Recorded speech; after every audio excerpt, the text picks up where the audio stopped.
will the virtuous Sangha, out of compassion, for the sake of this assembly and all living beings, please turn the wonderful Dharma wheel to teach and guide us how to end birth and death, leave suffering and attain bliss, and quickly realize non-birth.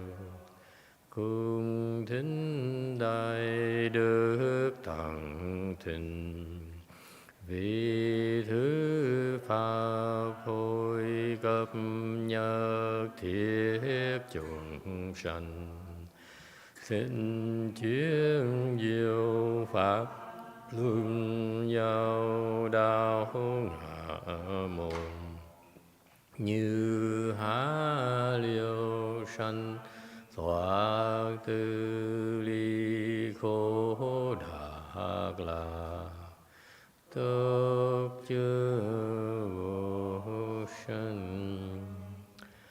Homage to the Blessed, Noble, and Perfectly Enlightened One.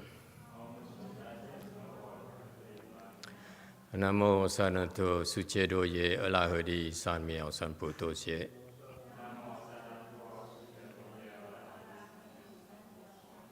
Namo Tarakatha Toya Daya Alahade Tamyo Tamboda Doa. The unsurpassed, profound, subtle, and wonderful Dharma in 100,000 million aeons is difficult to encounter. Now that I'm able to see and hear, I will receive and maintain it, about to fathom that thus come one's true and actual principles.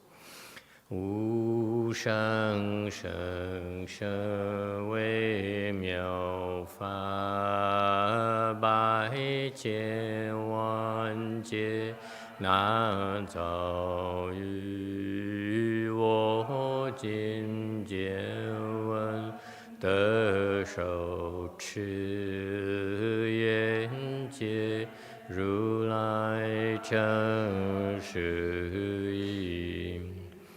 Buddhas and Bodhisattvas, Venerable Huineng, Venerable YongHua, Venerable Lefum people, and all good knowing advisors, Emitofuo. 诸佛菩萨、六祖、师父、上人、各位出家人、各位上师师阿弥陀佛。Chư Phật Bồ Tát kính thưa lục tô, thượng điện hóa quý thế cô và quý vị tỷ trí thức A Di Đà Phật. All right, today is 27th of September 2020. We are gathered in Way Mountain Temple, Rosemead, California, to continue investigating the Sixth Patriarch Sutra. We are trying to finish chapter 7 of the sutra. It's about faculties and conditions. Here we're witnessing the kinds of Dharma, the kinds of practices that the great Master Huineng uses to teach his disciples, the people who came and asked for instructions.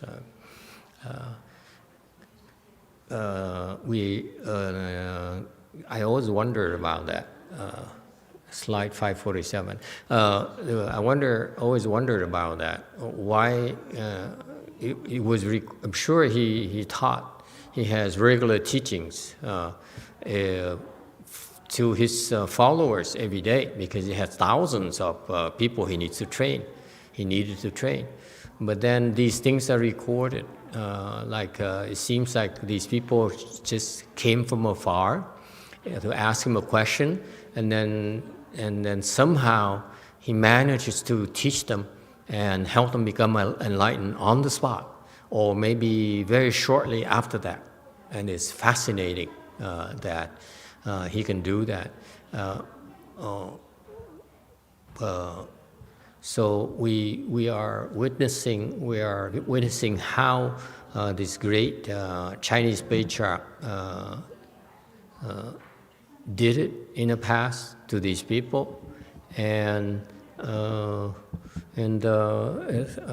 can assure you, there's a lot more in this Hutton teaching that is not recorded here. Is only he trained his resident monks and nuns. Well, I don't think they have nuns back then, do they? Hey, Chinese people, do you know? Anyone know? Sorry.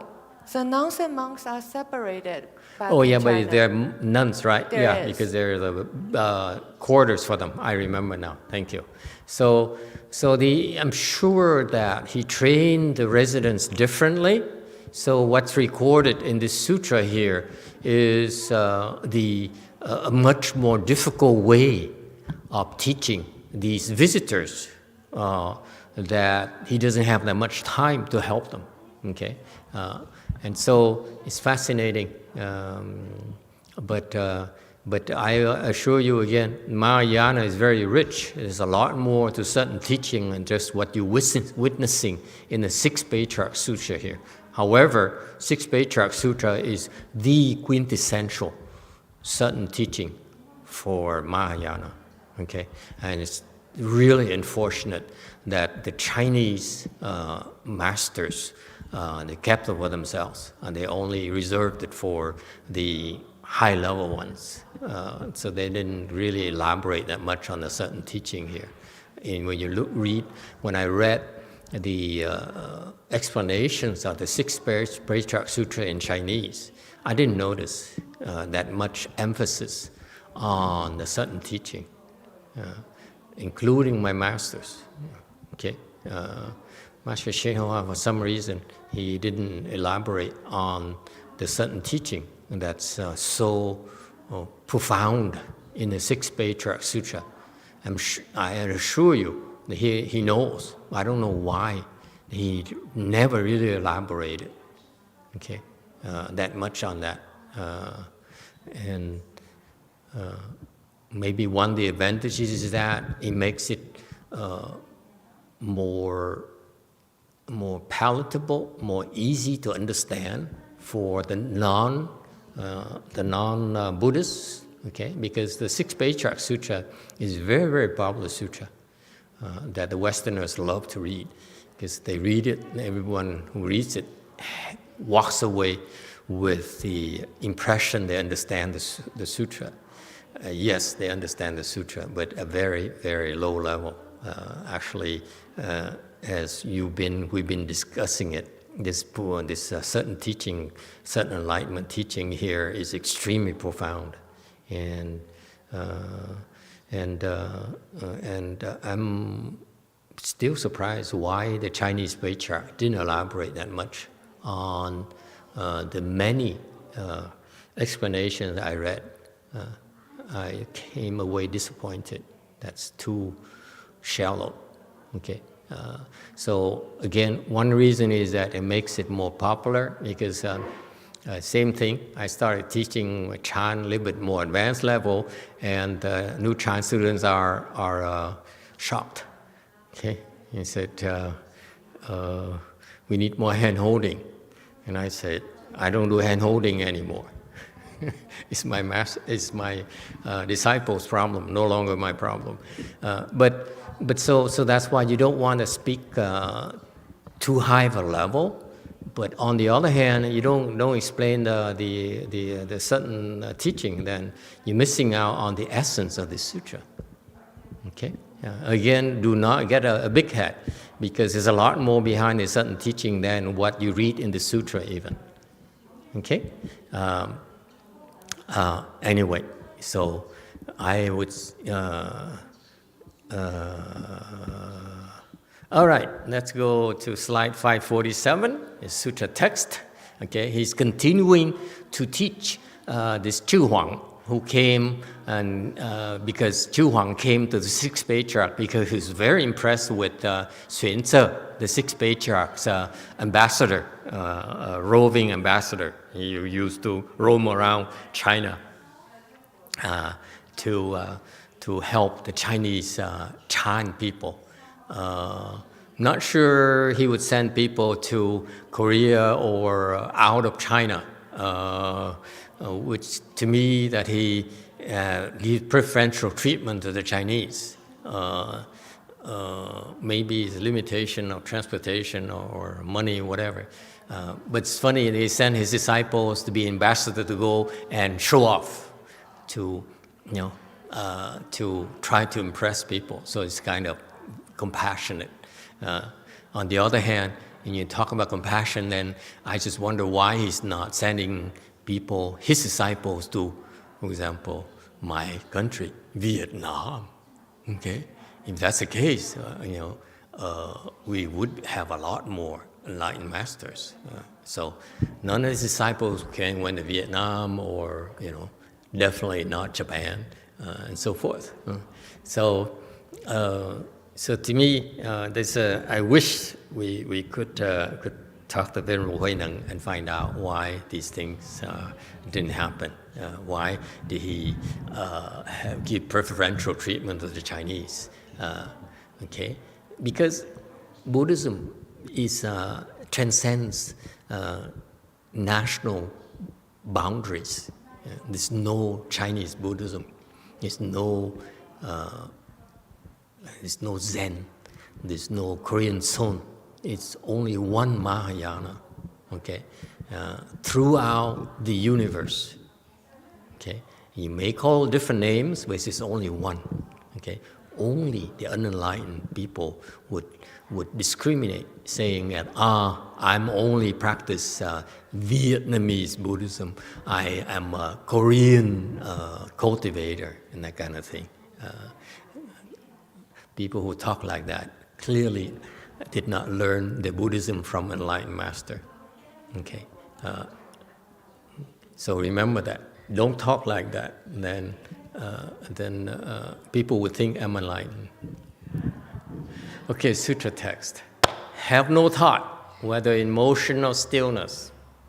Forget any feeling of being common or holy. Put an end to both subject and object. The nature and mark will be thus, and at no time will you be out of the state of concentration. 动静无心，凡圣情妄，能所具名，性相如，无不定时也。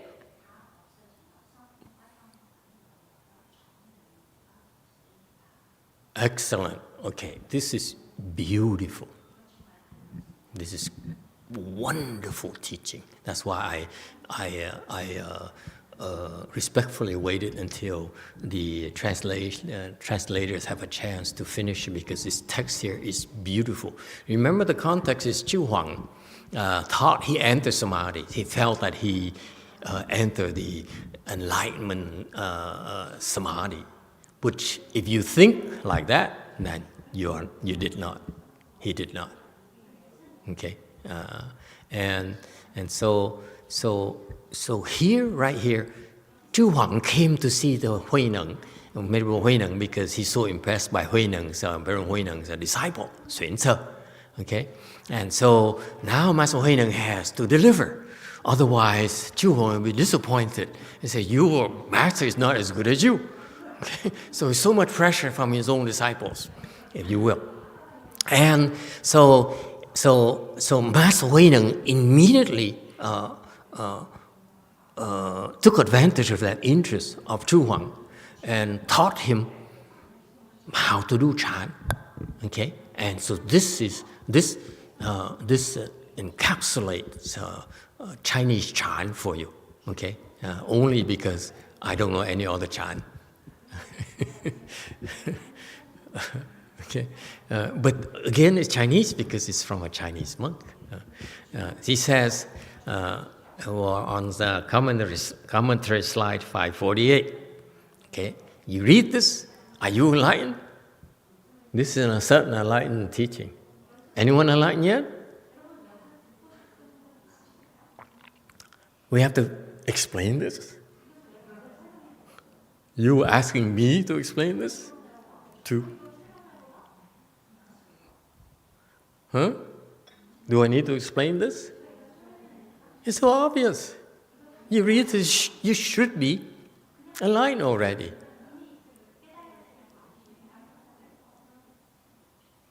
No? Well, still a little bit of work left.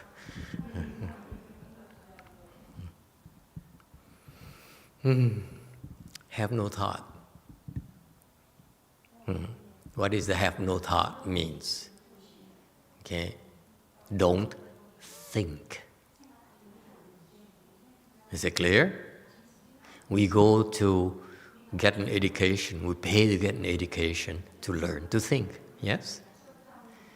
The Patriarch here says, after you learn all the things you learn from school, from universities, okay, it doesn't matter. You want to become enlightened, you can maybe get a PhD from Buddhology department somewhere, okay? Or you may be revered as a genius by your colleagues at some prestigious institution, educational institution of the world, okay? If you want to become enlightened, you need a step up, okay? You have to learn to have no thought. You see? So this is, again, let me clarify it for you. It sounds simple. It says, have no thought. Actually, this is very advanced teaching.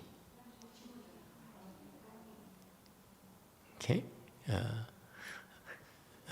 So you clear your head of all thoughts. Meaning what? Don't think about your family. Okay? Don't resent people because people are mean to you. I'm not looking at anyone in particular. Okay? I just naturally look in certain direction. Okay? Don't be so proud of your thinking. I was working for IBM in my younger days, and we are famous to have the savvy one would have a small placard in front of on the desk. It says "Think." Okay, they're very proud of that. You're true IBMer when you think. Okay, you are true Chan practitioner when you don't think. Okay, so we should be, we should have call ourselves MBI.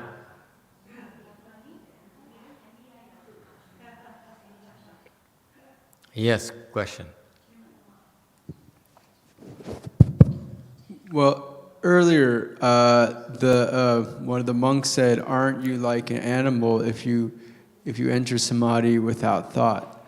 So, like an animal, do they have thoughts, or are they already like Chan masters too? Do animals have thoughts? The question gets weirder and weirder every week.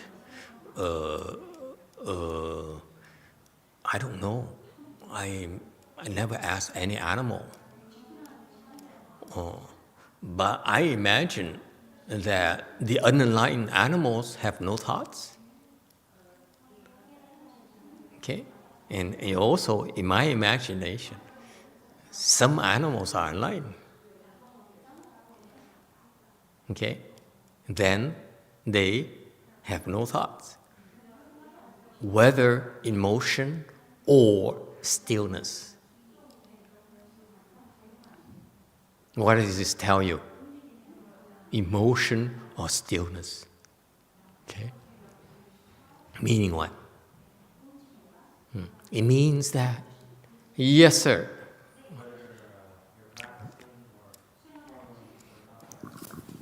Oh yeah, sorry. Orange. What? Whether you're practicing sitting meditation or you're just doing regular things. So Chinese. The Chinese would immediately jump at this, okay, and they would say, it means that in the 4 compartments, sitting, standing, those things, the Chinese things, the Chinese do. Don't have any thoughts, have no thoughts. Yes, that's what you're driving at. Am I correct, or am I putting words in your mouth? I meant like whether you're talking to your friends, you're driving your car, or you're No, sitting and meditating. Okay, anything, he's not yeah. Chinese enough. Okay. If you talk to the Chinese, I say it's referring to 4 compartments. Sitting, okay, right now. Standing, right there. Lying down, right there. Okay? And, hello, come. Just a minute. Come. Come. See? Walking. Thank you. You see, we have all 4 compartments right now today. Excellent. Oh, yeah, thank you. He's my illustrator. Okay, back down, boy. I need to look adorned. It's okay. It's okay. Okay, I am a Dharma master, you know. So I need to look cool. Okay, thank you, boy. Go back. Okay. All right. So in a 4 compartment, meaning that all day, either, look at it. When we awake, either we lying down, or we sitting, or we walking, or we standing. So that's meaning all day. When you awake, when you live, okay, have no thoughts. It's a very powerful statement. Okay, only the Buddhists would teach us. The non-Buddhists don't understand this. The non-Buddhists talk about success, they talk about love, they talk about happiness, they talk about longevity, they talk about immortality, okay? But none of them talk about have no thoughts. Agree or disagree? This is so quintessential Buddhism. Okay? It's so beautiful. Okay? And whether in emotional stillness, so that what the Chinese would say is that this refers to this allusion to the 4 on your behavior, your comportments during the day, walking, sitting, whatever you do, okay? Have no thoughts. Okay? Why am I heaping praises on this?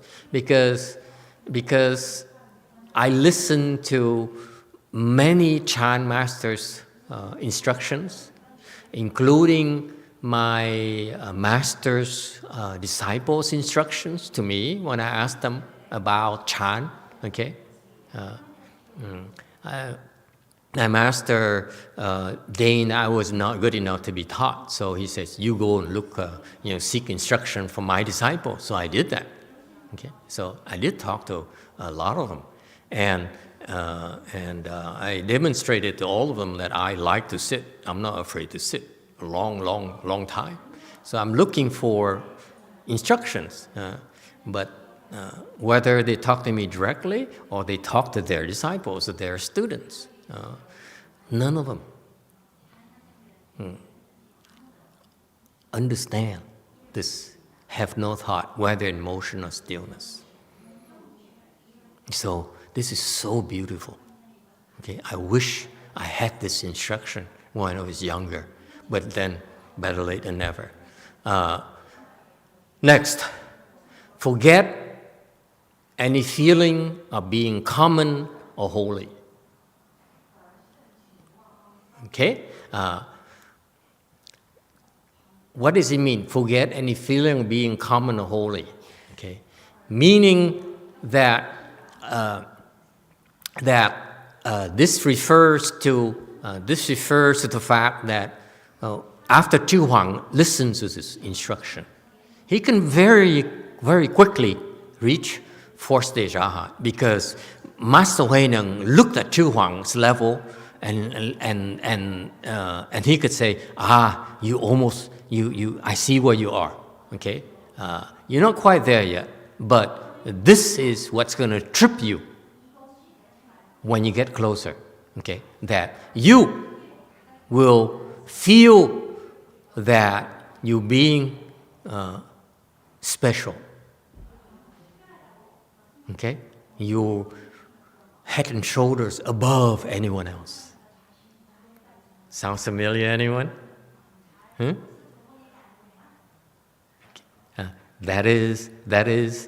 This is what happens to cultivators, by the way.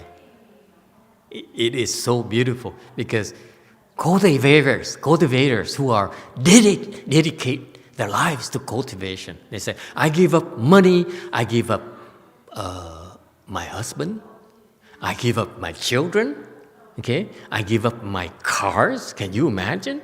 To cultivate again. And when they dedicate themselves to doing this, they say, wow, how many people can do this? Not many people, trust me. So they are head and shoulders above anyone else, everyone else, right? And then they look at their colleagues, okay? I went to Korea, for example. This is funny. I went to Korea, went to this big Korean temple, very, very big, okay? The drive from their property into the main compound is about, seems like 100 miles. It's so long,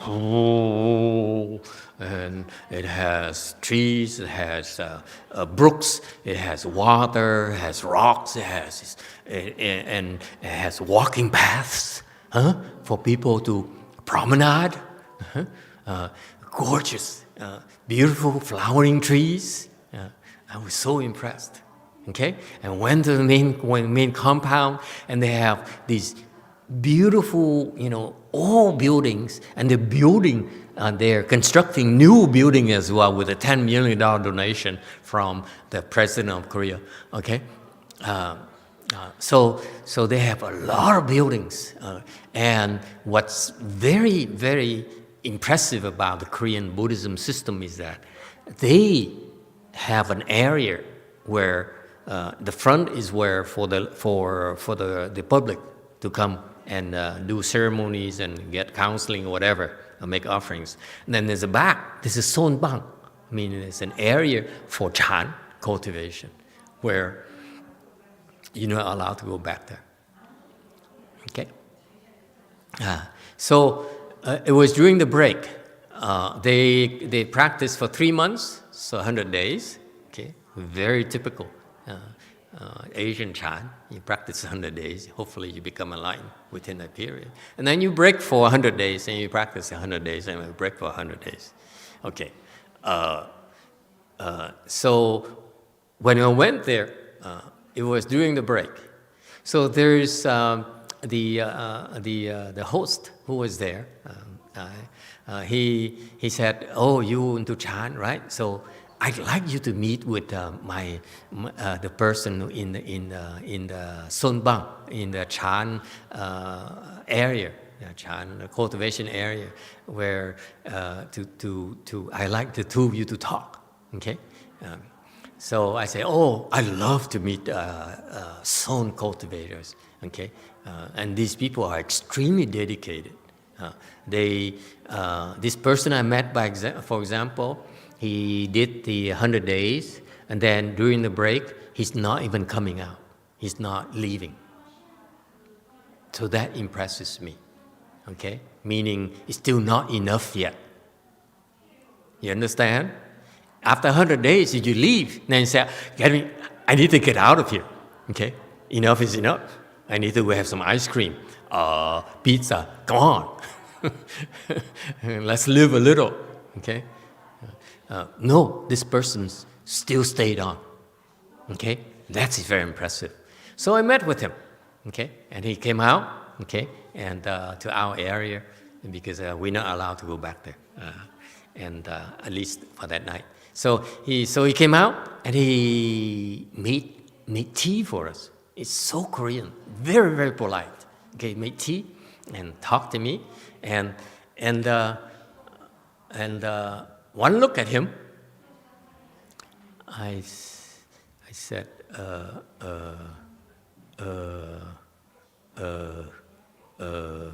okay, that's what you are.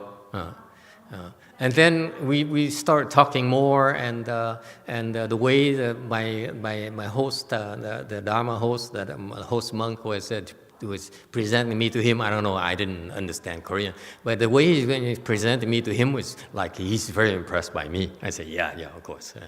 That's why I visit you. If you're not impressed by me, I wouldn't even bother. Okay. I go where I'm appreciated, if you will. So I went. So the Sonbang monk took a peek at me with this look and say, scrutinize me, and of course that's what they all do. By the way, they don't understand that when you do Chan, you don't want to look at people like that. They all do that. Okay, and that's because the skills are not quite there yet. That's why they don't know how to disguise. If you are so strong, then you need to appear weak. Huh? You're so wise, you need to appear and sound stupid. Okay? Yeah, it's just life. Then no one will notice you. Okay. So anyway, so he looked at me, and the reason I'm bringing it up because this is the mistake people make, because not many monks is able to practice 100 days straight in a row like that, and still continue and do it year after year after year. That's very impressive. Okay. That's my point. What I'm getting at is just when you're able to do that, you're head and shoulders above other monks. No doubt about that. Okay? And that's a common mistake that the monks and nuns make. They know they are superior. Okay? They know they are doing something that's very difficult to do. So they feel they're holy. Okay? If they're like that, then they are not enlightened. They are not enlightened. That's what's stopping them. Someone is telling them, hey boy, hey girl, hey woman, cut it out. That's what the sixth patriarch is telling Chu Huang. Forget it. Don't feel so self-satisfied. Don't feel you're so special. And he has the credentials to be able to tell you that. And it sticks. Don't have a feeling you're common either. Okay? Don't sell yourself short, because you and you and you can become enlightened like that. See, now it's not even, I ate too much for lunch, now I'm not snap my fingers anymore. See, my fingers are getting fat. Okay? You got that? So you don't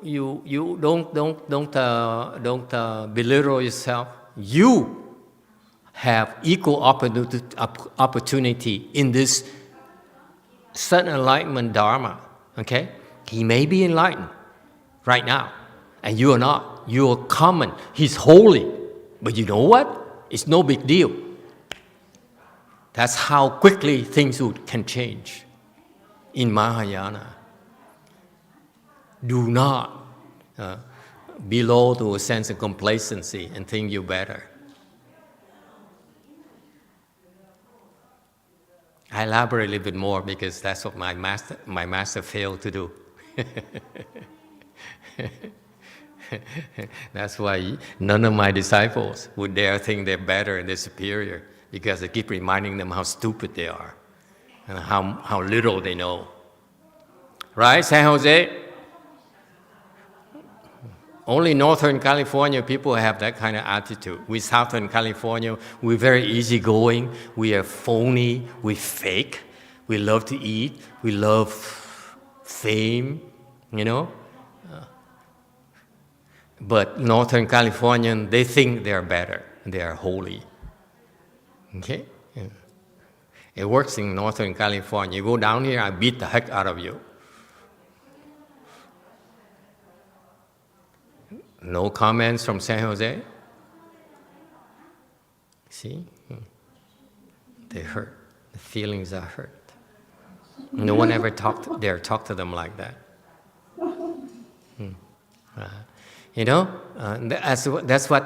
That's what. Then some of you are too polite to ask me, what about the people who are enlightened? Can they feel superior? Huh? Yes, they can. It's called prejudice. They still have prejudices. Yeah. Because what happened is every day they open their eyes, you're inferior, you're common, you're inferior, you're common, you're inferior. The whole world is inferior. What am I to do? But you know what? That's only because they have not been taught properly. I'm telling you. Can I share this thing with you? Can we talk? Because when you go to Western Bliss Pure Land, have anyone been there? Huh? Have you been there? Raise your hands. Come on, don't be shy. If you ever go to the Western Bliss Pure Land, you know what's going to happen?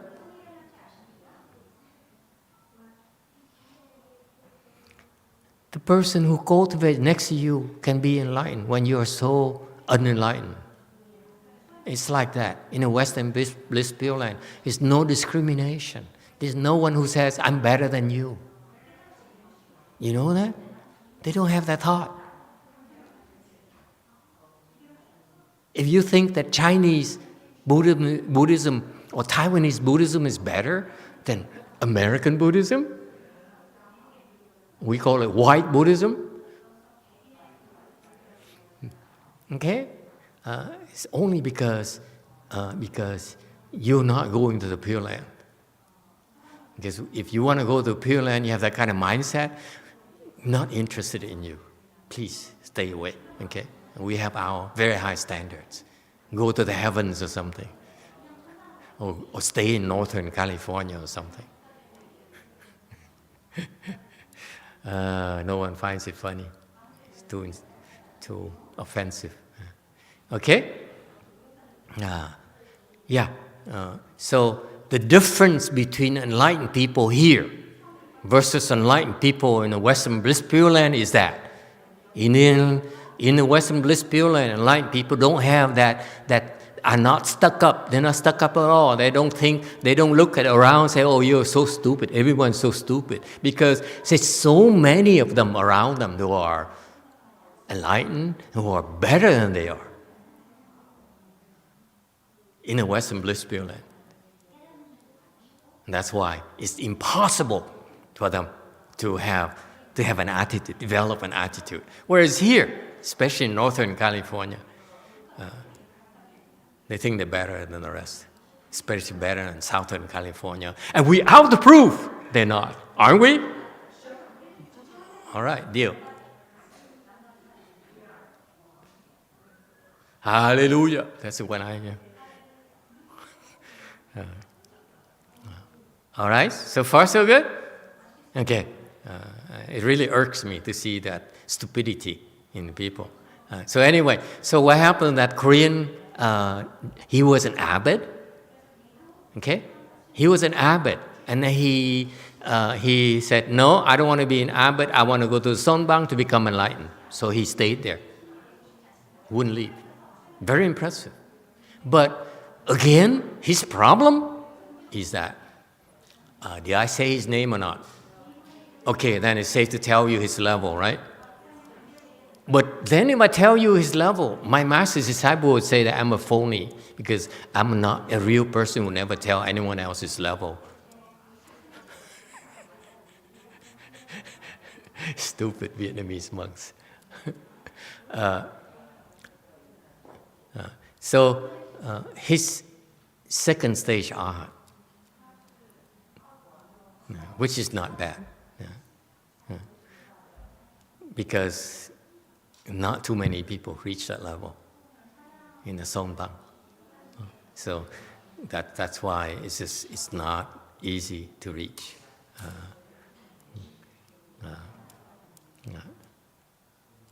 All right?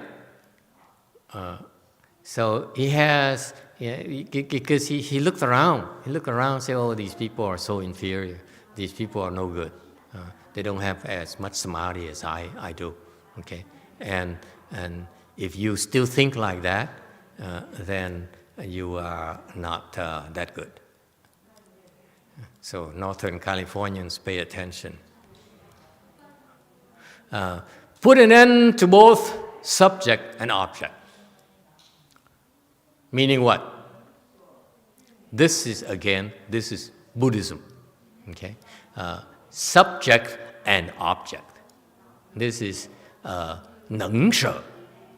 Okay? Chinese neng she. Năng sở in Vietnamese. What's Korean? Yeah, neng so.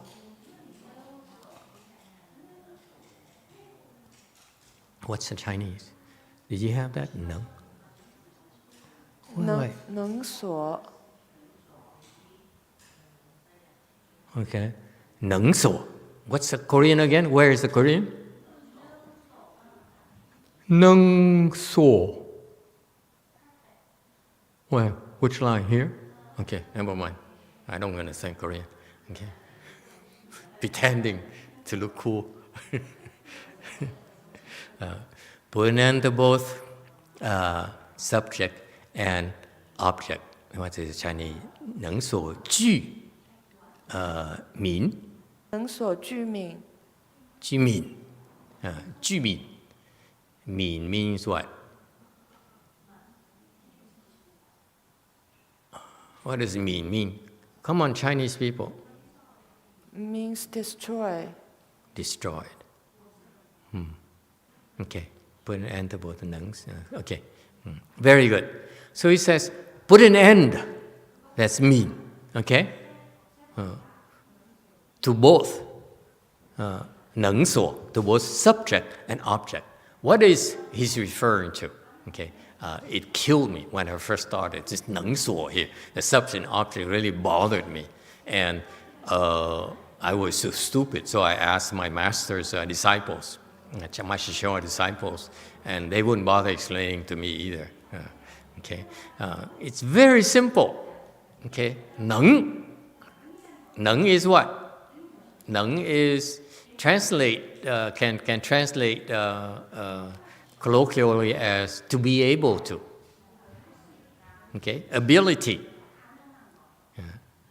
So it's referring to what? What's able? What's ability? That's you, right? You are. You can. You are able to. You can. Yes. So this is our view of the world. I can. I'm able to. Right? I'm better than you. I'm able to surpass you. Right? I can teach you. I'm better than you. Right? I'm not as good as you are. So the neng is that I. There is a person, someone who's capable of. So far, so good? So. So is what in Chinese? Come on, Chinese people. Help out. Defend your own language.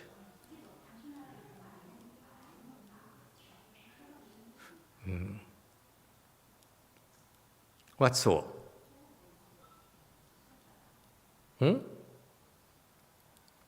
So what happened? Neng is you, right? Neng is your perception of yourself. Yes? That's neng. I'm able to. Yourself, when you look at yourself, I can do that. I can. Okay? Make America worse. All right? So, is your, how do you say that? Your 对象, your object, your đối tượng, 对象. What's 对象 in English? Whoever you face with, your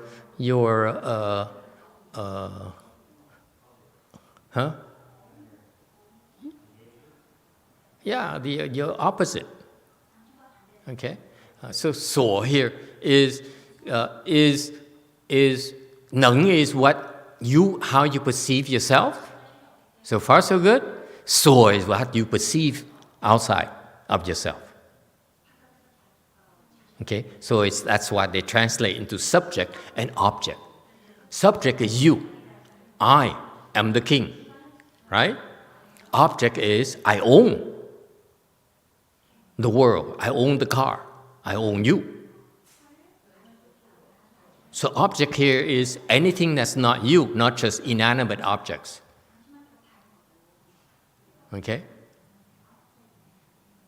Is it clear? So don't confuse object with the material thing. Object is anything outside of you, opposite you. Does it help? Okay, well, that's as deep I can get. Okay, so he says, so what does it mean? It means that put an end, okay, put an end to the discrimination between you and others. That's all it means. Okay, but it's very Buddhist jargon is neng so. Okay, you, the neng is very powerful. You, when you look at neng, you have this underlying beliefs, prejudice that you are capable. Okay, this is yours. All right.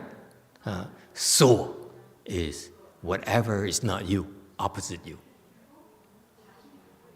Could be a person, could be a dog, could be an unenlightened dog. Okay, could be a quail. Yeah. Could be a cat. Somebody's cat just died recently, and there's another cat that's being euthanized. Our condolences to our friends. So you see, so that's the soul. That's the object.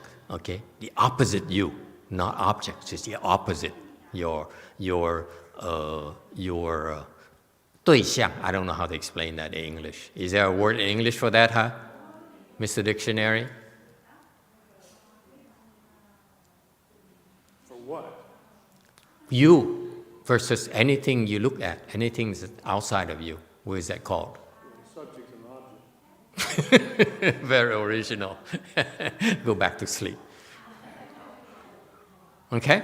Put an end to both subject and object, meaning that put an end to discrimination between you. I'm Chinese, you're not. Okay? You're American, I'm not American. You see that? Anyone thinks like that? Okay? If you think like that, you're on the wrong path. I heard it recently. I'm Chinese. You know? I'm Chinese. It's too American for me. See, there's discrimination between Chinese and American. So this person is not enlightened. This person is what? Confused like heck, and very proud of it. Okay, next. The nature and mark will be thus, thus. Okay, okay. 性相如如. What does it mean? The nature and mark will be thus, thus. Okay. Can we remove the will be?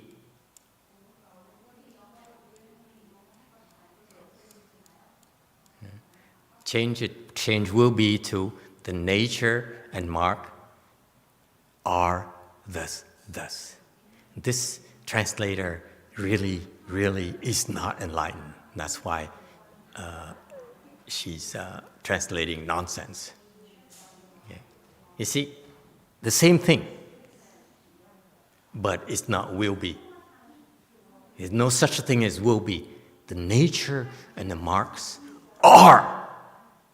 Right now, when you're confused, it's still thus. When you become enlightened, it's still thus. Is that clear? Change it, please. It's nonsense. If you follow this thing here and you say, oh, I understand Master Huineng's, I investigated Master Huineng's sutra, and he says the nature and mark will be thus and thus, I will slap you on your face. There's no such teaching. It's not, the Chinese teaching is not like that, but the liberal translation to English is unacceptable. Agree, Jane, or not? There you go. Well, thank you. Okay. A silent agreement. So the nature and mark will be thus. What is he referring to? Nature. What is nature? It's your Buddha nature. Okay? Your Buddha nature, okay, is thus. The mark is xiang. Mark is from xiang, Chinese xiang. Mark is also thus. So what is mark? It's very simple, okay? Please don't try to understand too much, because I don't. I will not pretend that I understand all this, okay? I don't, but let me try to explain it to you in a way that is easier for you to explain to the next person and try to impress them, okay? The nature is your Buddha nature, meaning that you, okay, whatever is hidden inside of you, okay, your being,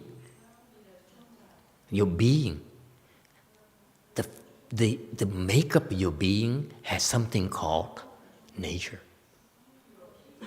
okay? Meaning that all of us Southern Californians have the nature, Northern don't. So far, so good? Okay? So, sorry, San Jose people. We love you, but it's a difference in geography. So we have this Buddha nature, okay? All of us.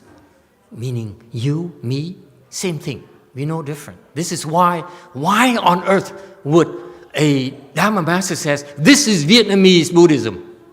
What kind of nonsense is that? Does it mean your nature is Vietnamese and the non-Vietnamese don't have it? Huh? All right? So that's why if you understand Buddhism, it's no Vietnamese, no Korean, it's no Japanese, okay? No Chinese. Okay? So we all have this nature here, okay? So let me explain to you why I say Northern California natures are different. We have the same nature, but Southern California nature is better. See, San Jose people are so quiet.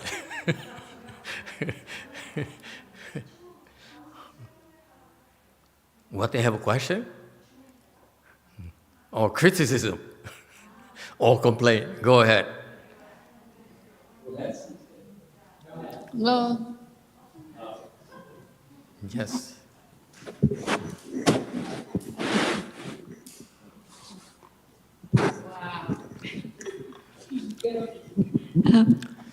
Mô Phật, dạ con thấy ai ở San Jose cũng làm thinh hết, chắc là chấp nhận. It's not a question, it's a comment. It says, all the people in San Jose have lowered their head and they are all quiet.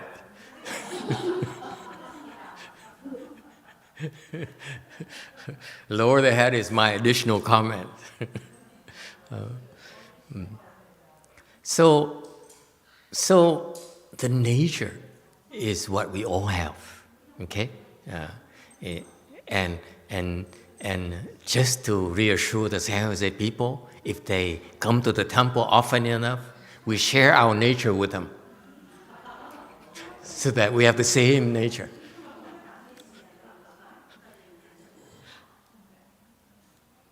Sounds good? Toronto too. I like Toronto people.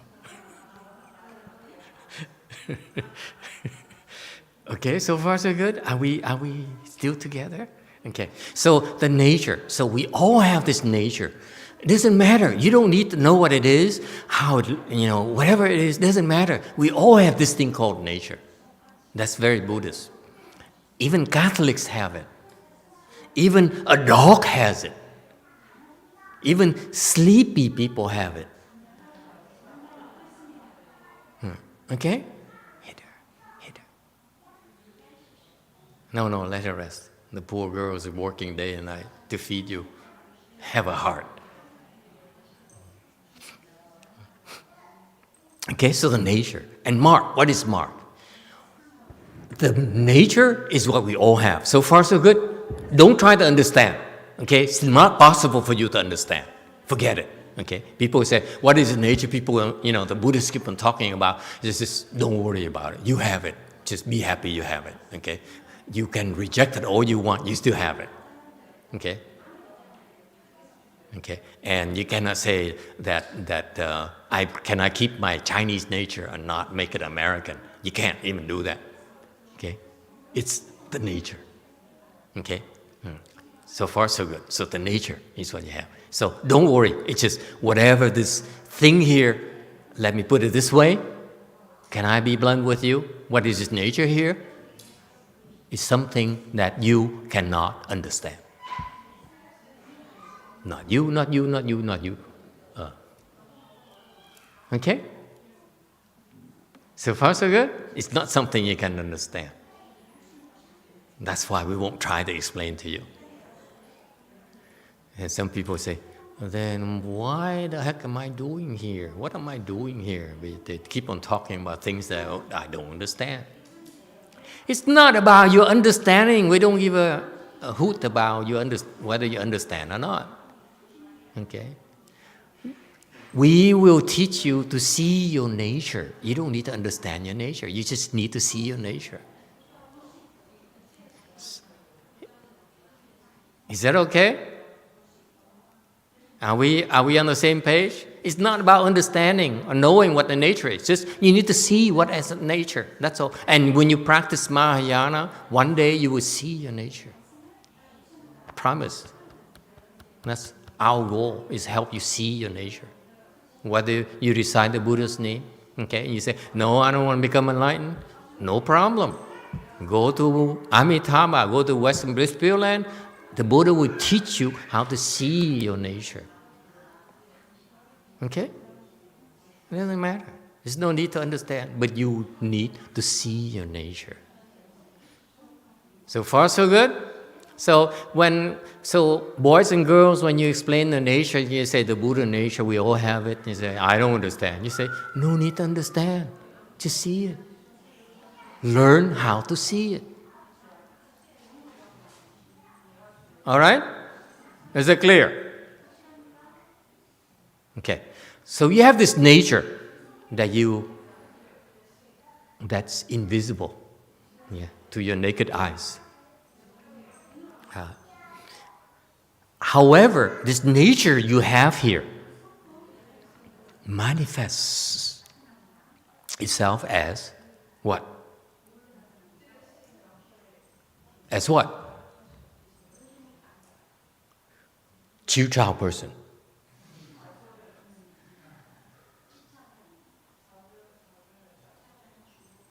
Does it make sense? Okay? This nature here, okay? The nature here, okay, materializes as a Chao Chou person, as a, indeterminate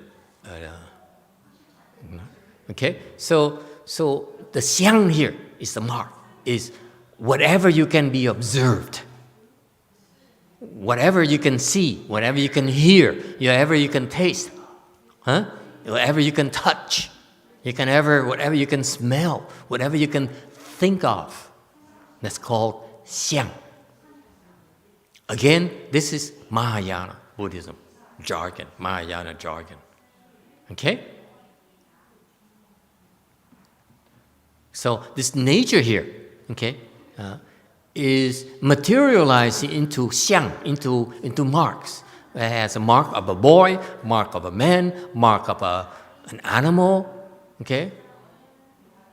Mark of fire, mark of wind. Anything you can observe, anything you can see with your sense organs is called mark. Anything that you can observe, can conjure up with your six sense organs has a mark.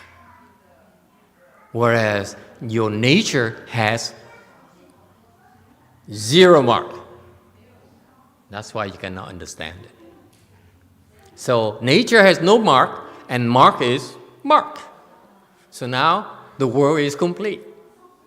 Whatever has marks and whatever has no mark, then it's a whole universe. So rest assured that the Buddhism we're talking to you, we're teaching you, is international, is cosmopolitan, is the whole ball of wax, not just Vietnamese Buddhism. So far, so good? Okay, so put an end to both nature, the nature of mark are thus. Okay, so what does it mean? Nature is thus, mark is thus. What does it mean? I'm losing it, I think, because people are looking at me and say, "Oh, can we move on? Should we move on quickly? I'm elaborating too much?" Because, I admit to you, when I read these things, I learned about these things, I was dying for someone to explain it to me in a way, in simple terms, so that I stop racking my brains to try to understand. You don't know how much suffering I had to go through to understand what is its nature, what is mark, what is thus and thus. It still bothers me nowadays, but not as much. As you get older, it changes. Okay, you don't care anymore. You're too tired. Anyway, should I continue, or you want me to gloss over these things? You will not find this anywhere, not in Chinese, not in Vietnamese, not in Japanese. Yeah. Okay. So shall we gloss over it? No one wants to explain it, so why should we? Blue! Well, keep going until you're finished. You're no fun. I'm trying to monetize it. Okay, so the nature is thus, and the mark is thus. Meaning what?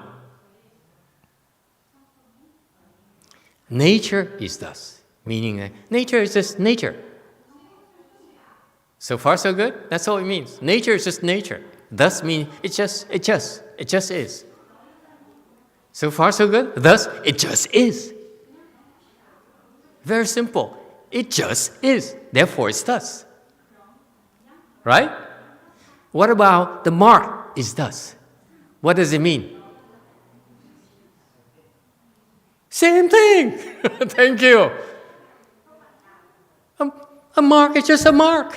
Why do you keep on thinking about it? Don't think so much.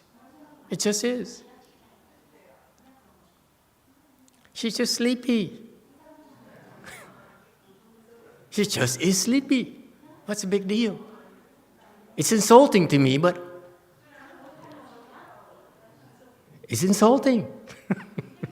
It just is insulting. What's the big deal? Who's insulted, by the way? My nature is insulted. Okay? It is so profound. The nature is thus, the mark is thus. It just is. Stop. Okay. Let me put it this way for you. Okay. Somebody has been told me recently, I feel so miserable. Anyone? Does it ring a bell? Anyone? Cảnh? Huh? No? No one? You don't have a restaurant, do you? People going out of business after 50 years, 4 generations, you know? Now they have to close the doors. They struggle for the last, since March. They started closing restaurants and so forth, not allowing them to open for business. And I can identify with that. Okay? It's becoming more and more impossible for them. They can't go on for like this forever. You know? They're not covering the rent. They don't make enough money to pay for the employees. No matter how much they really care for the employees, who've been loyal with them, okay, for generation after generations. It hurts deeply. Right? And of course, we all know whose fault that is.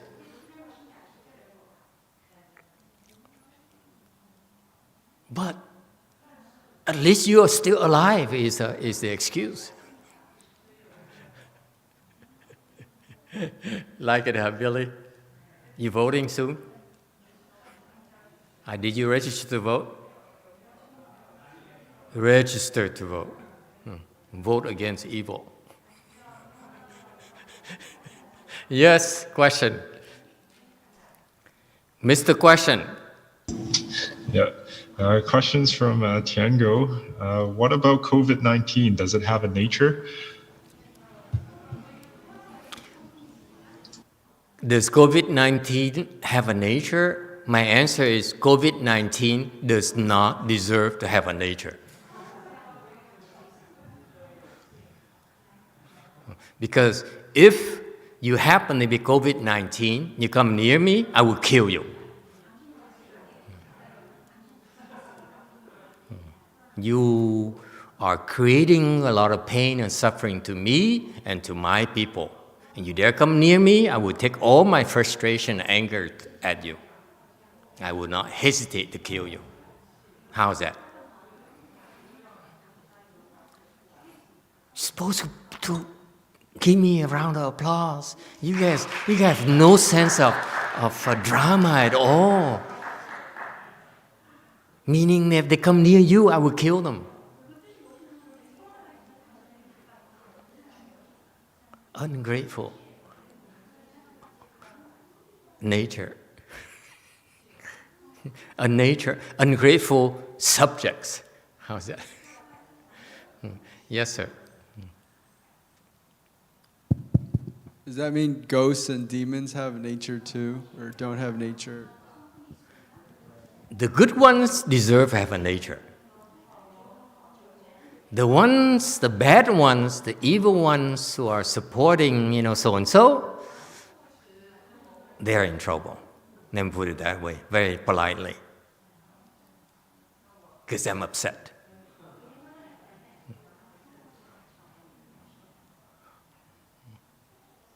I said, it's a very friendly warning. Better scamper before I lose my temper. Okay, so what was the question again? Does COVID-19 have a nature? Yes, COVID-19 has an evil, demonic nature. And because of that, okay, because of that,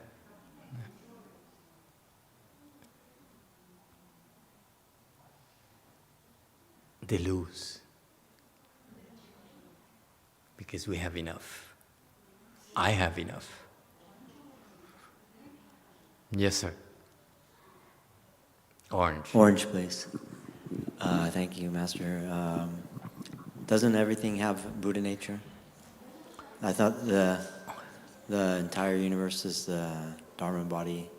And that's why we Buddhists are not supposed to kill, because we realize when we kill COVID-19, it has a Buddha nature, so we're killing ourselves. It's the nature, okay? It's the same. We share the same nature.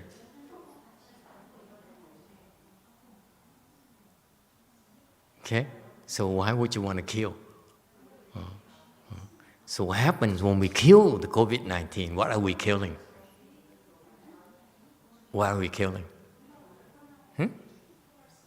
If you talk about nature, you cannot kill the nature. What are we killing then? It's very important. It's so important. Yes, Black. The mark. Absolutely. COVID-19 is but a mark. A mark can be squashed.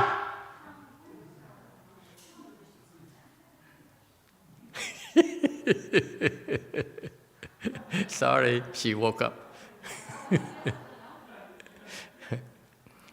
So you kill the mark, but you cannot kill the nature. See that? Even evil is what? Just a mark.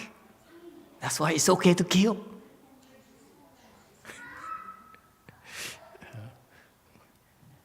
Yes, Black. Does that mean like you kill COVID-19 or something, and then its nature gets reborn somewhere else? Oh, it comes back as COVID-19 again, and we kill it again. Until it gets the message. You come to me, I kill it. Come near me, I kill you. You don't get it? Keep coming. It's my nature to kill. It just is. Thus, my nature is to kill. Yes. So it's kind of just like pulling out the weeds out of a garden or something? Why is it the same as pulling weeds? It's different. You kill with something else. Pulling weeds with your hands. You don't kill with your hands. My hands are not lethal. I kill with something else. I mean, like, since everything has the Buddha nature, and but there's some things that are harmful, so you take out. Very good. Okay. People might object, especially Northern California people. They might object. We Northern Californians are very peace-loving. We don't kill. Anyone have that thought? I know you're scared of me. I don't know how Master is going to take it if you criticize me. I'm going to be nice to you, I'm going to attack you, or what? Okay, you don't know. So I understand why all of you are kind of quiet here. But Californian people, you're so far away from me. Or Korea. Okay? What do you think? Is it okay to kill?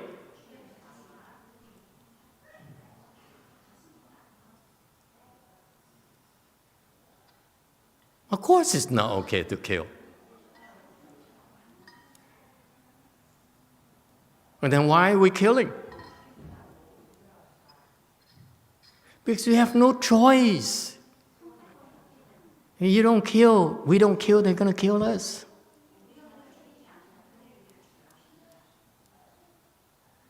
The nature is to kill.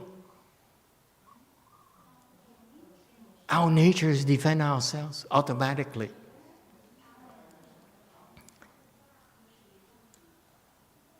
It's just like those fireflies. Okay, they draw near the fire and burn themselves. It's just happened naturally.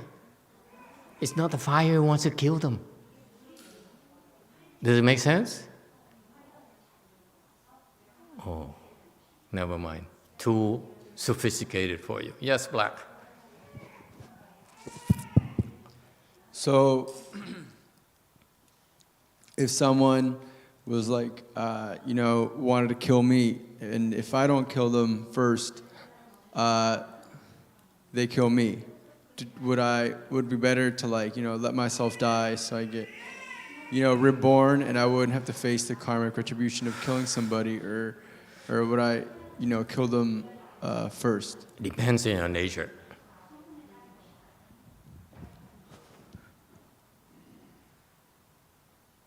That's the answer. If your nature is compassionate, then you let them kill you.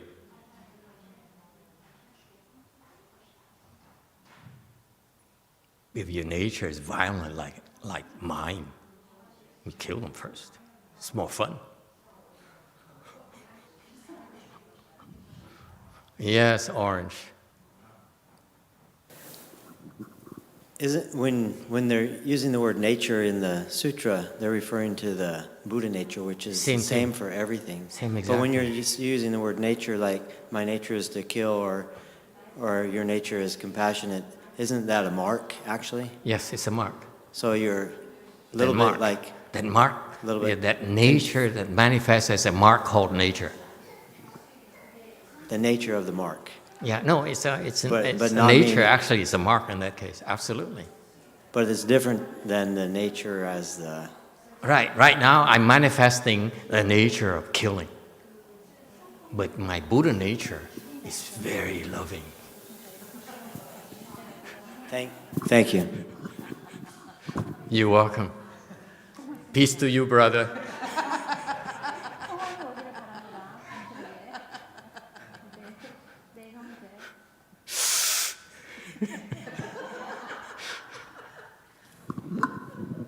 I just thought it was a little confusing that you're using nature to mean two different things. That's why It's on purpose, my friend. Yeah. I mean, I wasn't confused, but... Imagine if you read about this and you're not able to ask questions. It causes problems, doesn't it? Nature, as Buddha nature, has the same word as nature as a mark. It's just nature. So it's just thus. It's still within the definition of nature and mark. It's you who are confused. I'm not. You see that? Okay? You say, for example, people say, but how can you kill the COVID-19? You have no compassion. I said, you are absolutely right. I have no compassion. My mark has no compassion at all. But my Buddha nature has compassion. But my manifest lack of compassion as a mark.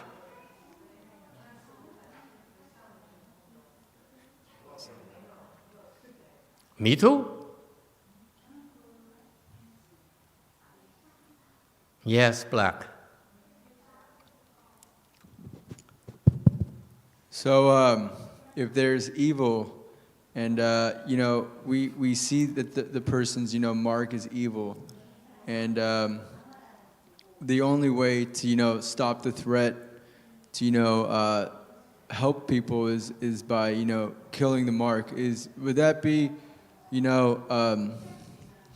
okay to let's say there's a war? Are you asking for yourself, sir, or are you asking for me? No, this is very hypothetical. Like if there was like a war or something, and there's one side that's completely... I don't talk about theory, sir. You have to go to the university for that. If you ask if there's an evil person and I have to choose between killing the person or not, is it okay? Then I can answer. But you say, suppose, hypothetically speaking, there's an evil thing and another person hypothetically happens to be there. Is it okay to kill? I say, I don't know. Because there's so many variables. If you ask, if I need to kill so-and-so, is it okay? Then it's two entirely different questions. The first one, totally hypothetical, no interest. You're playing games with me. We're talking Buddhism for you. It's not for you who are interested in learning. and ameliorating your life, improving your life. That would be of interest to me. If you talk about Buddhism as just intellectual discussion, zero interest. I don't have time for that. Okay? There's plenty of other venues that can go and debate back and forth. You know, what if? I would tell you, earlier in my life, I would sit and talk to this Chan master for hours on end, day after day after day. Okay? To help that person. After a while, I said, enough. I helped you enough. I paid you back already. You don't deserve me to talk to you anymore. So there's a reason, there's a purpose, there's a goal in doing those things. But I'm not a debate person. I have zero interest because you can talk forever. There's no end to it. You can argue all you want. Talk is cheap. Okay? But it's useful when you're trying to teach a person, not a hypothetical situation. Okay? Show me COVID-19. Okay? Who goes near my disciple? And you ask me, what do? I say, I will kill it. I have no hesitation. You come near, try to harm us, we'll kill you. Absolutely. There's no hypothetical situation here. You come near us, we'll kill you. That is called what? Compassion. You better know you come near me, I will kill you. So don't blame me. That's compassion. Okay? Any other questions? Go for us. A Di Đà Phật. A Di Đà Phật, thưa sư phụ. Nếu mà một người, let's say khi mà một người mà ác, xong rồi cái là nếu mà một người ác đó mình mà không có giết họ đi họ giết 100.000 người khác, thì nếu mà mình giết họ thì mình làm phước phải không sư phụ?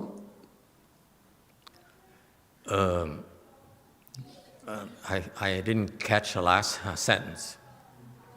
Does that mean that if you kill that evil person so that he doesn't harm others, a massive amount of people, of other people, then that means you are doing it out of compassion and you create good marriage? It depends on who you are. See, she's asking a hypothetical question again. Who are you? Who is doing the killing? Let me clarify for you. Okay, if you ask me, if someone is very evil who's harming the whole world, okay, is it okay for me to kill that person? My answer to you is no, absolutely not. You have no right to break precepts. No right. Is that clear? But if you ask Master Shenhua, for example, say, Master Shenhua, if you meet this very evil person who's about to, destroy our world, would you kill him? I don't know how would he answer you. I don't dare speak for him.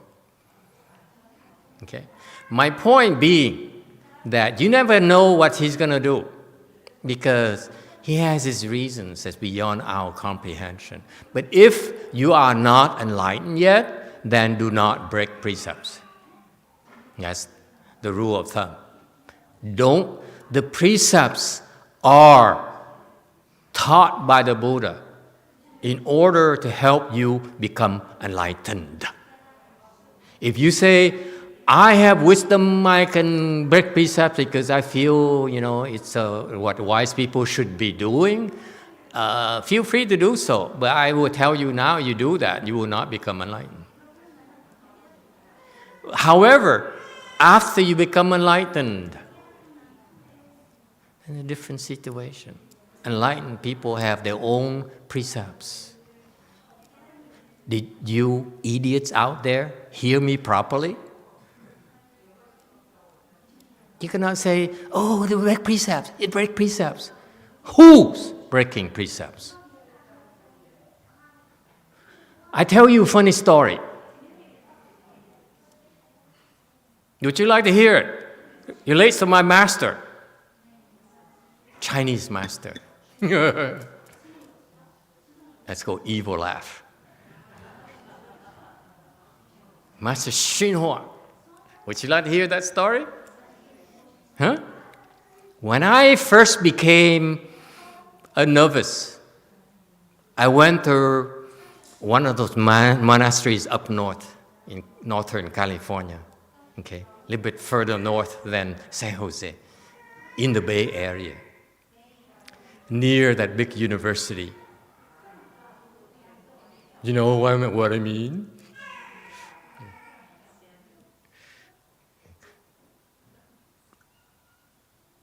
Not that one, the other one. That has better restaurants. Oh, I love the restaurant there. Chez Panis. Oh, I love the bread. Did I tell you that? I'm crazy about the bread. Yeah, remember that, please. That's my weakness. Chez Panis bread is, numero uno.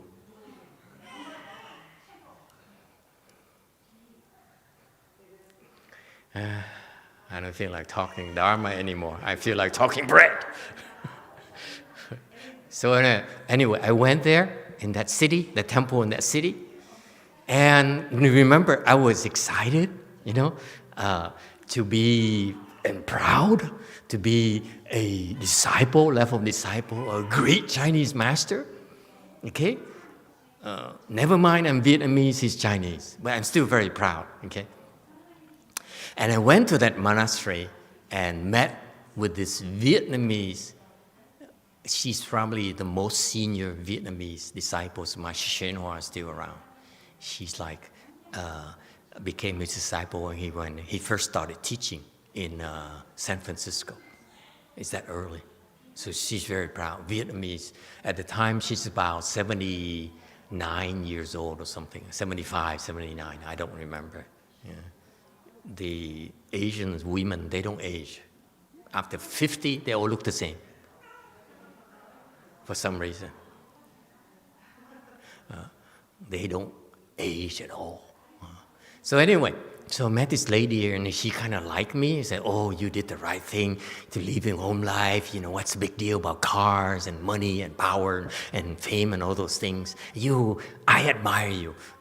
I wish I could do it like you, because Master YongHua told me that he will allow me to leave the home life, but I'm waiting. I will shave my head, okay, but not yet. Anyway, so she took me into her wings. And then she showed me the ropes. She said, don't worry if that American head monkey gives you a hard time. I talk to him for you. Because in that system, they love to mistreat their novices. We're not like that, are we?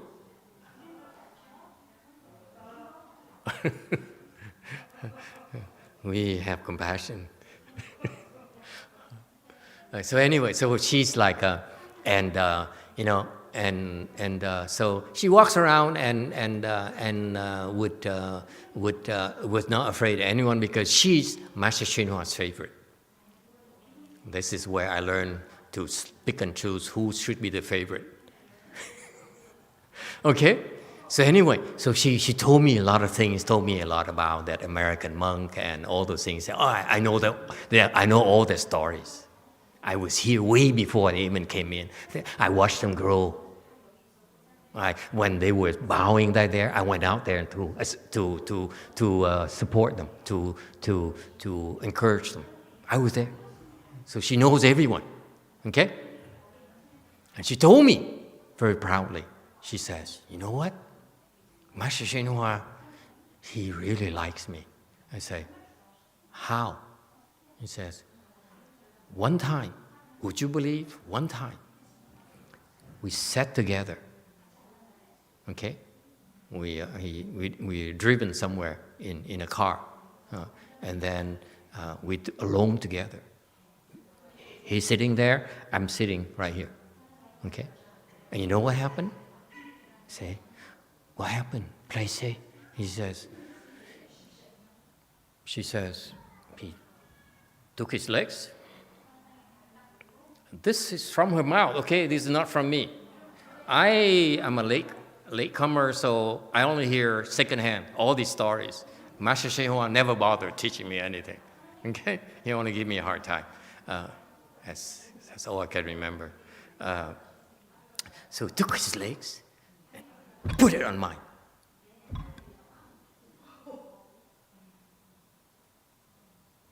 And we sat there. He's very proud.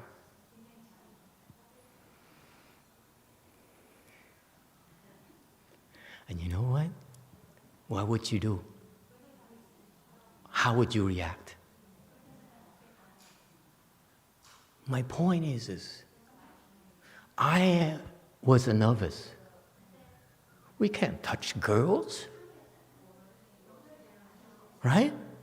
We can't. We're not allowed to touch people, not even girls. People, children. I can't even touch children. You know that? My master, his disciple, when I went to Canada, he says, I know the children love you. They chase after you, they play with you, and they roam around the building. We have a huge monastery in Calgary, and looking for you, okay? Remember this boy, you cannot touch them. We can't touch them. Not even children. Okay? So there you go, have this monk here who's your master. Put his legs on mine.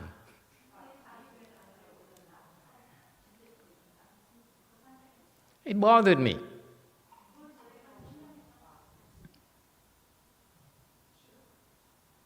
But she's so proud of it. She's, put his legs on mine. And finally, after all these years, after 25 years, I gave up. I couldn't understand why. So my explanation now is that it would bother an enlightened person, but I don't think it bothered Master YongHua at all. It bothered her. It didn't bother him. You get the message? She made a big deal out of it. Okay? 2 points. I'm losing someone. He says, this is too much. I want to hear about a Chinese master putting his legs on a Vietnamese woman.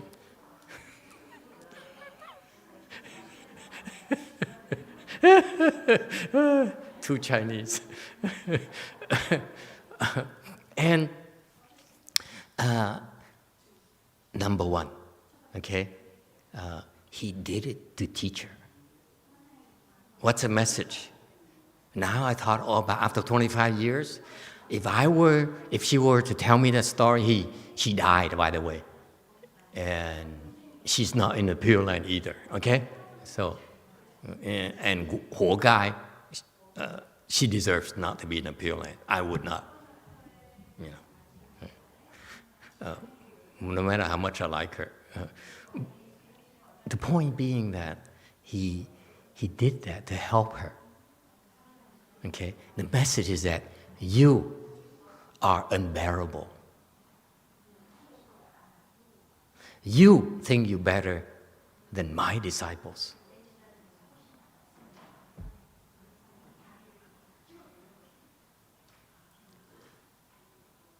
Okay? You are beneath them. You're not above a monk. That's the lesson. But you know, as a typical Chinese master, she didn't get it. I get it, but she didn't get it. That's what happens when you choose a Chinese master. If she had to come to me, I do the same. I say, you know, let me tell you why I'm doing this. In Vietnamese. Do you get the point? Point number one is that he did it to teach her a lesson. A person like Master YongHua doesn't do that without a reason. Right? At least we agree on that, right? You may not agree with the fact he put his legs on her legs. Okay, you don't have to agree with that. But you know, at his level, this enlightened sage, he does it for a reason. Yes? Okay? Are we on the same page? Are we agree on this? Huh? San Jose people? This is your master used to live up north. Okay? It happened up north. So point number one is that he did it to teach her a lesson. This woman is stuck up. She thinks she's superior. And that's why she didn't end up well. Let me put it that way for you. Okay? And number two, reason, number two, lesson you should get out of this is, yes, he breaks precepts. Yeah? This is for, by the way, you didn't hear this from me. For a monk to do this is to break precepts. More than one. You didn't hear from me, okay? So far, so good. He breaks precepts. That's why it bothered me. Why is it I have to observe precept, but he's breaking it? Right?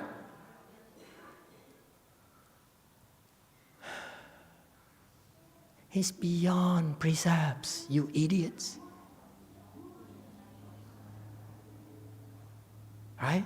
Precepts are for you to become enlightened. He's enlightened already.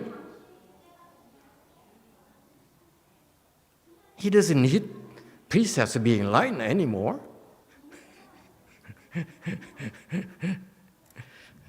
Uh-oh. Did you lose anyone in San Jose? Northern Californians. Can you take it? Can you handle it? These, precepts for low lives like us. Because without the precepts, it's very difficult for us to become enlightened. But precepts, after you become enlightened, precepts will not be in your way to help others. It's not meant to be in your way. Is it clear? So, conclusion for you idiots. Mind your own business. Don't break your precept. If you are stupid, if you're not enlightened, mind your own business.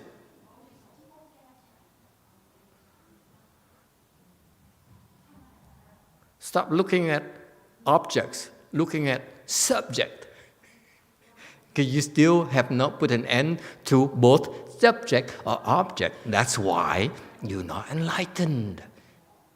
How can you see any problem if in Master YongHua there's no him, there's no her? Who's breaking precepts? Huh? Only idiots like us will look at him as breaking precepts. This is very advanced Mahayana. First time spoken in English. The Chinese are still stuck, these idiots. Okay? Still stuck on thinking they know everything and they're better. But I admit to you, it bothered me for a long time. I said, why would you tell me that story? I'm brand new. Why would you tell me the story about my master like that?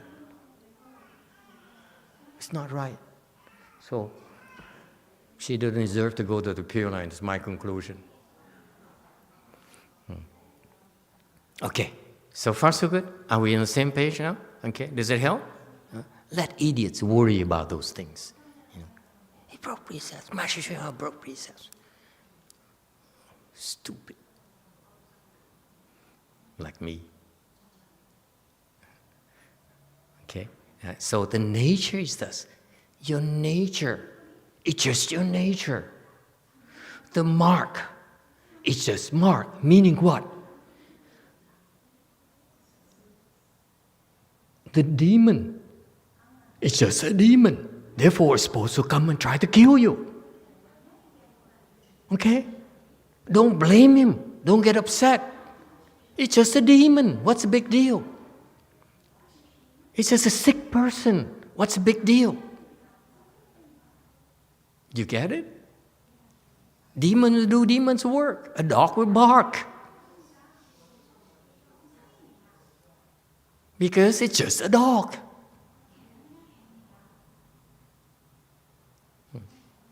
Okay? You get the point? Mark is just a mark. A demon is just a demon. It will kill you. You come near it. Okay? We are super demons. You come near us, we kill you too. Demon or not. So far, so good? Almost 2 hours on this slide here. I am not happy. Too hot.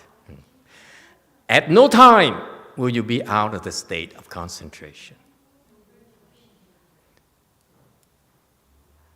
Meaning that this is a state of enlightened people.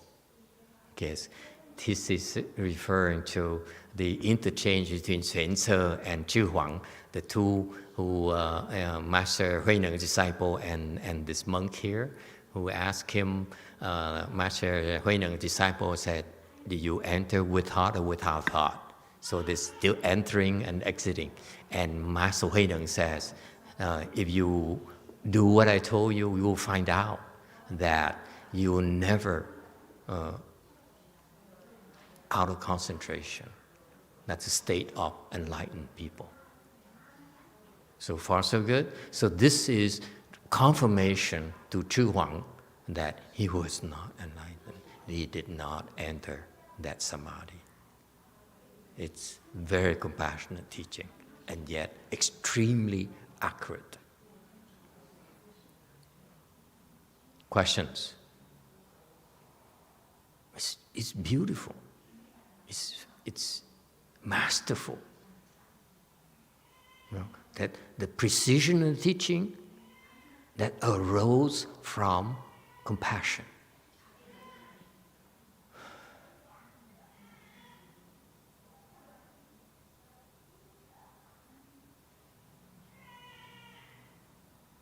Okay? That means that, it means that, what's the difference between back then, with the sixth patriarch versus now, with Master YongHua's generation? Back then, they have the blessings. And therefore, they don't need to suffer. Nowadays, you don't have enough blessings. That's why you have to suffer in order to become enlightened. Only wimps would say, I'm suffering too much. I can't take this. I renounce you because you associate me with too much suffering as a teacher. It happens because they don't have enough blessings.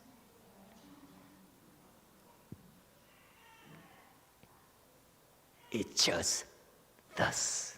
That's all. It's no one's fault. Is it clear? Does it help?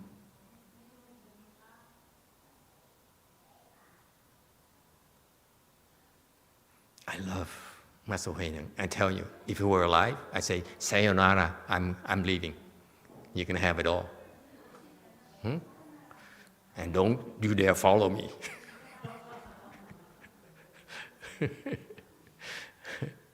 It's things a man must do, you know. Okay, 5:49. Can we go a little bit, few more minutes, and then so that we can have the mark of making progress. 549 Sutra text. Just then, Chu Huang attained the great enlightenment. What he had gained in 20 years vanished from his mind without a trace. 黄于是大悟，20年所得心都无影响。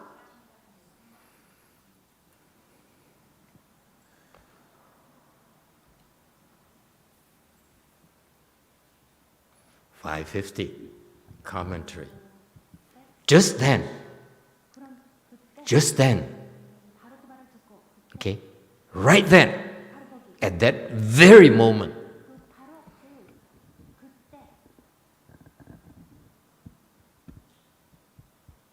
okay, Chu Huang attained the great enlightenment. He became enlightened. Okay, now, let me put this for you.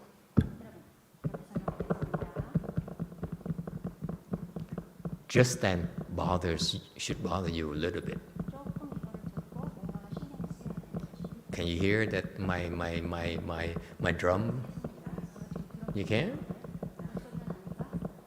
Very good. That's special effects.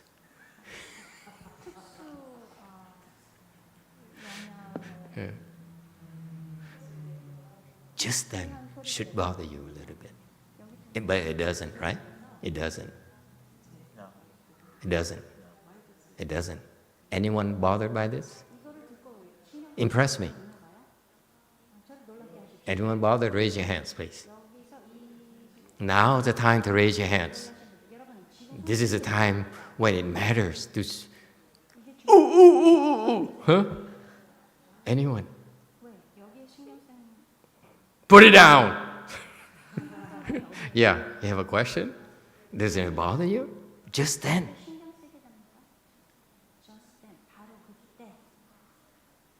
What does it mean, just then? This is bothered me because I wonder, just then, does it mean Phá Hải, the person who transcribed this thing, recognized at that point that he's enlightened? You understand? Remember, he just transcribed everything, right? Master Huệ Năng didn't sit down and say, let me see, just then, just then he became enlightened. Like you would do nowadays, you type it, in your word processor, just then, Chu Huang, my disciple became enlightened. No, Master Huệ Năng just talk, and then Phá Hải said there, she said, just then he became enlightened. If I were there, I say, how do you know? How do you know? That would bother me. It bothers me a little bit. And bother me because I would love to ask Phá Hải, how did you know, sir? Kind sir. Huh? How did you know he was enlightened? Please teach me. Right? Yes or no? Am I too detailed, sir? The guy in the back? Are you falling asleep? It bothered me. I said, just then bothers me. You understand? The sixth patriarch must have certified him. Exactly. So what happened is that, thank you. Okay. What happened is that when Phá Hải was transcribing this, and then he was writing this, okay, and because it's not fair, because when you read the entire section here, attain great enlightenment, and has gained in 20 years, vanishing his mind without a trace, that has to come from Master Huệ Năng. It cannot come from Phá Hải. Right? Phá Hải cannot understand this. Right. How could he know just then? It's impossible for Phá Hải to know. Yes, sir. He became a bodhisattva. Yeah. He didn't attain the small enlightenment. It didn't become an arhat. It became a bodhisattva. Yeah. So what happened is that Master Huệ Năng, this is a confirmation of Master Huệ Năng to Phá Hải. He says, just then he became enlightened after I spoke. Remember, that's why I told you the nation mark are thus. At no time will you be out of the state of concentration. Bong! Zhu Huang became enlightened. Just like that. Yeah, I wish I was there. That's why I tell you, I would, give your arms to follow him.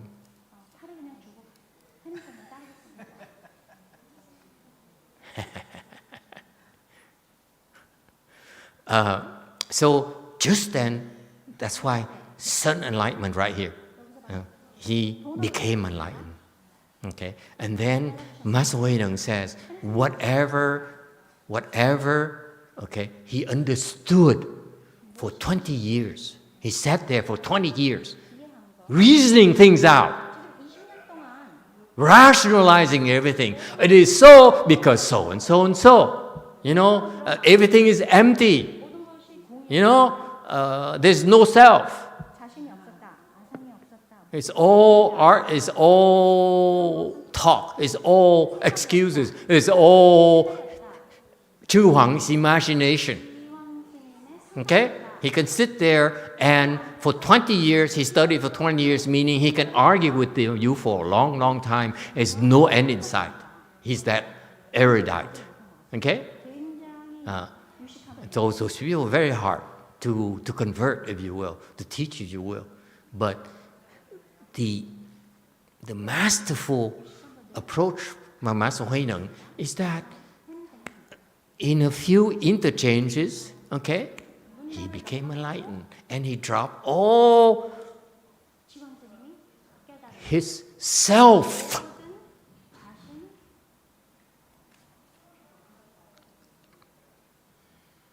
Produced knowledge and wisdom for 20 years.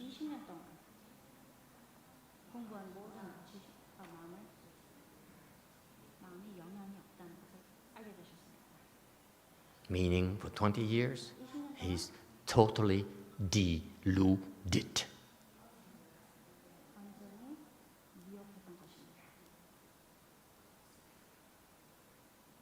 Why would you want to debate with a person like that? You can talk and talk and talk and talk, and they can talk for 20 years.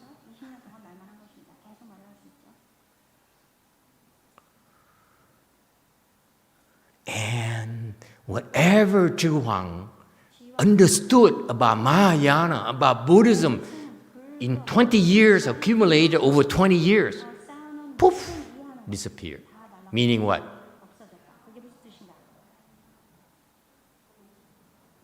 All his delusions vanished. What's that called? He woke up from his dream. Does it help? That's why I remember this one disciple of mine, dear disciple of mine, worked so hard, worked very hard, and then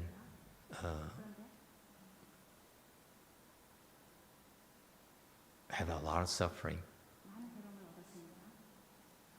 And in the end, the suffering is too much. So I will not tell you the gender. So it decided to rationalize that suffering is nonsense because it cannot take it anymore. So it rationalizes suffering. You don't have to suffer. If you cultivate, you have to suffer, then it's not cultivation. Okay? So it renounced the teaching. Okay? As an excuse. You're not supposed to suffer. And because of that,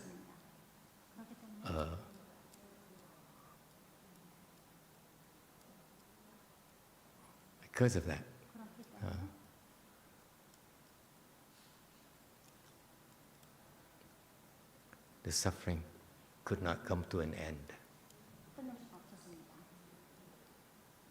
It breaks my heart.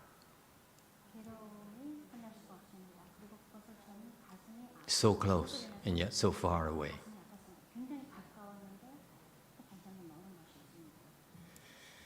Okay? And if it had endured a little bit more, all the suffering would vanish instantaneously.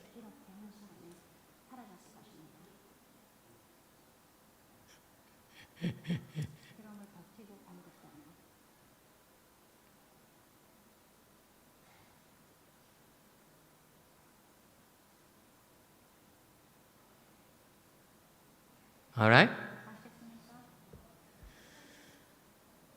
So, it's just life. So that's why in Buddhism, how can you believe it could vanish just like that? How could 20 years of accumulated wisdom and knowledge, with very incredible wisdom, trust me, I would tell you that whatever this Chu Huang understands and wisdom is better than most of you. I guarantee you that. His level is higher than yours, than most of you. And how did all of that knowledge vanish right then? How is it possible? Before we close. How is it possible? Next time, 5:51.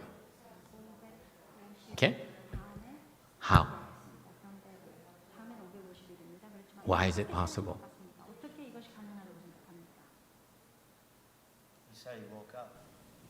Exactly. The only way for it to disappear is that you wake up from your dream.